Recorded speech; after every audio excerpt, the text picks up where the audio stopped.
Good morning everyone, welcome to the channel. आज हम income method discuss करेंगे, income method of calculating national income. इसमें जो है आपने देखा था वैल्यू एडेड मेथड में हम gross domestic product at market price GDP at MP पहले कैलकुलेट करते हैं और उसे हम एडजस्ट करते हैं नेशनल इनकम यानी net national product at factor cost को पाने को।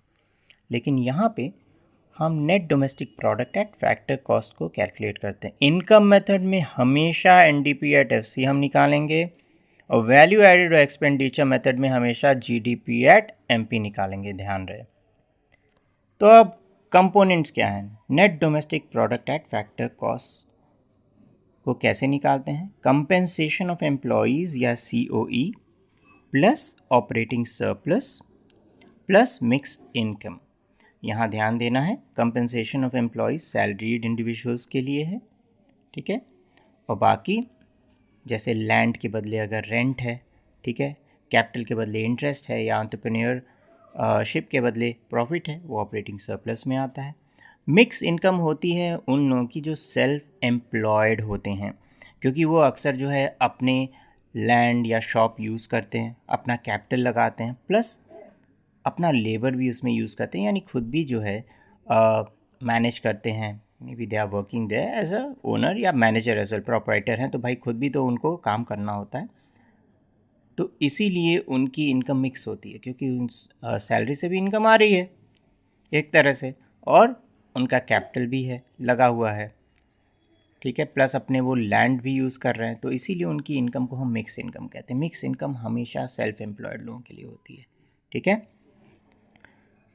अब कंपेंसेशन ऑफ एम्प्लॉयज़ के कंपोनेंट्स क्या हैं, हम जल्दी देख लेते हैं। वेजेस वो होते हैं जो दिहाड़ी जिसे कहते हैं, जो पर डे मिलते हैं। सैलरी जो मंथली बेसिस पे इंडिया में मिलती है, ठीक है। सैलरी इन कैश, अब सैलरी जो कैश में आपको मिल रही है या अकाउंट में आ रही है उसे सैलरी इन कैश कहते हैं। सैलरी इन काइंड वो होती है जैसे कि फ्री में आपको कार कंपनी की तरफ से कार प्रोवाइड की जाए या हाउस प्रोवाइड किया जाए, ठीक है, या फ्लैट प्रोवाइड किया जाए। और फॉर एग्जांपल जैसे बच्चों की फ़ीस, इलेक्ट्रिसिटी बिल, ये सब पे की जाए जैसे बैंक एम्प्लॉयज़ को, तो ये सैलरी इन काइंड कहलाती है। अब यहाँ पे employers contribution to social security, बहुत ध्यान देना है यहाँ। Employers contribution to social security और एक होता है employees contribution to social security. बच्चे कई बार कंफ्यूज हो जाते हैं और क्वेश्चन में जानबूझ के न्यूमेरिकल में दिया भी जाता है कंफ्यूज करने के लिए। एम्प्लॉई का जो कंट्रीब्यूशन होता है, जो ईपीएफ में या एम्प्लॉयज़ प्रोविडेंट फंड में, सोशल सिक्योरिटी मतलब जो प्रोविडेंट फंड है उसमें, तो वो जो है जैसे फॉर एग्जांपल ले लीजिए आप 1,500 जो है एम्प्लॉय की बेसिक पे में से 10% का आसपास मान लीजिए कटा, तो 1,500 जो है एम्प्लॉयर डिडक्ट करता है उसकी सैलरी से, और उतना ही अमाउंट अगर 1,500 एम्प्लॉय के सैलरी से कटा तो 1,500 और ऐड करके एम्प्लॉयर ही उसे प्रोविडेंट फंड में या एम्प्लॉयज़ प्रोविडेंट फंड में जमा करता है गवर्नमेंट के पास या स्कीम में। तो इसीलिए एम्प्लॉई जो पैसा उसका कंट्रीब्यूशन होता है वो तो जमा होता नहीं है, वो कंपोनेंट है, वो बेसिकली जमा होता है, मतलब एम्प्लॉय खुद नहीं जमा करता है, एम्प्लॉयर उसमें अपना अमाउंट और ऐड करके, इक्वल अमाउंट ऐड करके जमा करता है। तो एम्प्लॉयज़ कंट्रीब्यूशन जो है वो सिर्फ पार्ट है। एम्प्लॉयर्स कंट्रीब्यूशन जो सोशल सिक्योरिटी का है उसमें ऑलरेडी एम्प्लॉयज़ का इंक्लूडेड होता है, इसीलिए हम हमेशा employers contribution to social security को ऐड करते हैं नेशनल इनकम कैलकुलेट करने में, लेकिन एम्प्लॉयज़ कंट्रीब्यूशन को इग्नोर कर देना है। पेंशन ऑन रिटायरमेंट, अब ये पेंशन जो गवर्नमेंट एम्प्लॉयज़ को मिलती है, ठीक है, या मिलती थी, अब तो पेंशन स्कीम धीरे धीरे अबॉलिश हो रही है, या ओल्ड पेंशन स्कीम फ़िलहाल अबॉलिश हो रही है, कुछ कुछ स्टेट में उन्होंने वो किया है, उसे रीइंस्टेट किया या फॉलो कर रहे हैं। लेकिन ये पेंशन अर्नड इनकम है, क्योंकि ये सैलरी का ही कंपोनेंट है उनका, जो रिटायरमेंट मिलती है, कुछ कुछ अमाउंट कटता है और वही अमाउंट जो है एक मुश्त उनको मिलता है रिटायरमेंट में, ताकि ओल्ड एज में उनको एक लमसम अमाउंट मिल सके। तो ये सैलरी का ही कंपोनेंट है। इसी तरह ग्रेचुटी, जो 5 साल से ज़्यादा काम कर लेते हैं उनके वो ग्रेचुटी अमाउंट मिलता है, वो भी सैलरी का ही कंपोनेंट है। तो ये अर्नड इनकम है, ये काउंट होगी। लेकिन पेंशन, ओल्ड एज पेंशन जो होता है, ओल्ड एज पेंशन स्कीम, ये बेनिफिट स्कीम है गवर्नमेंट की तरफ से। जिस तरह से अनएम्प्लॉयमेंट अलाउंस है, ठीक है, स्कॉलरशिप्स हैं, ये सब क्या है, बेनिफिट स्कीम्स हैं।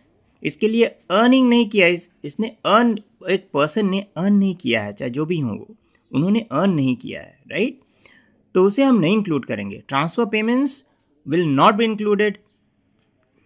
और ये पेंशन ऑन रिटायरमेंट जो है, ये this being part of the salary, part of earned income, ये हमेशा काउंट होगी।